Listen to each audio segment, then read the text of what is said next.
médium. Clé numéro 9. Aujourd'hui, je vais vous parler des auras. J'espère que vous avez aimé la dernière clé, qui était la méditation. Mais aujourd'hui, je veux aller un petit peu plus loin. Je veux vous parler des auras. Les auras, c'est une pulsion énergétique que le corps produit, puis qui tourne autour de nous. Ça a souvent été représenté. Les premières auras qui auraient été représentées, c'est les auréoles qu'on mettait en couleur autour d'un visage de saint. Et selon les expertises, selon les recherches, ce seraient les premières auras définies ou dessinées physiquement, humainement. Mais vous savez, il disait pas que les artistes étaient des fous, il disait seulement que les artistes avaient bien de l'imagination. Mais aujourd'hui, on se rend compte que c'était pas de l'imagination, c'était vraiment quelque chose qu'ils voyaient puis qu'ils pouvaient repeindre sur un mur ou sur un cadre ou sur une peinture, des choses comme ça.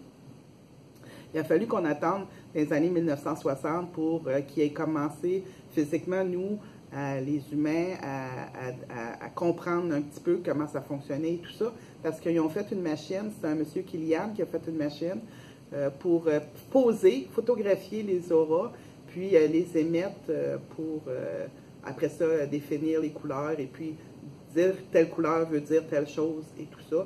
Fait que maintenant, il y a une machine. Vous pouvez en avoir dans un salon ésotérique qui peut photographier les auras, puis les couleurs que vous avez autour de vous, bien, ils sont capables de les définir. Fait que les auras, c'est quelque chose qui est bien, bien important. Qu'est-ce que ça fait, les auras?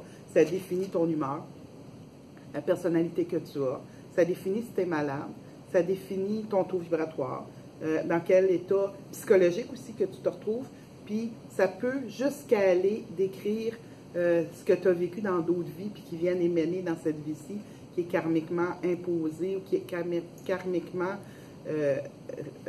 collé après ton corps physique, après tes mémoires akashiques. Il y a plusieurs couleurs.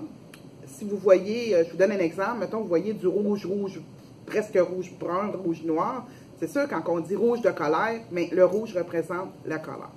Par contre, si vous voyez du violet, mais le violet, c'est la paix, c'est la sérénité. C'est quelqu'un qui est très, très humaniste. Si, admettons, vous voyez une couleur qu'on voit souvent, c'est un jaune franc. Mais le jaune franc, ça définit l'honnêteté, la sincérité.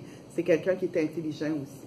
Alors, pour cette semaine, je veux que vous fassiez un petit exercice. Prenez une plante, mettez-la sur un fond noir, puis fixez le milieu de la feuille.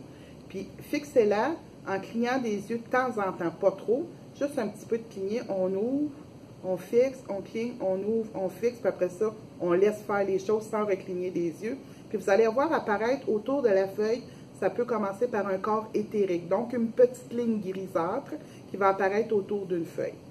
Puis si vous insistez, puis vous persévérez avec de la patience, pas toujours de la patience, mais vous pouvez voir émaner des couleurs. À ce moment-là, vous allez voir la feuille, la plante, si elle est en santé, si elle a tous ses nutriments et tout ça, vous allez voir les couleurs apparaître, puis vous allez définir comment la plante se trouve devant vous. Alors, c'est le petit exercice que je vous fais faire cette semaine pour pouvoir vous performer dans la voie de voir des auras. Puis la semaine prochaine, la clé numéro 10, je vais vous parler des chakras. Alors, on se reparle à la clé numéro 10 à mercredi prochain. Merci beaucoup, puis bonne semaine.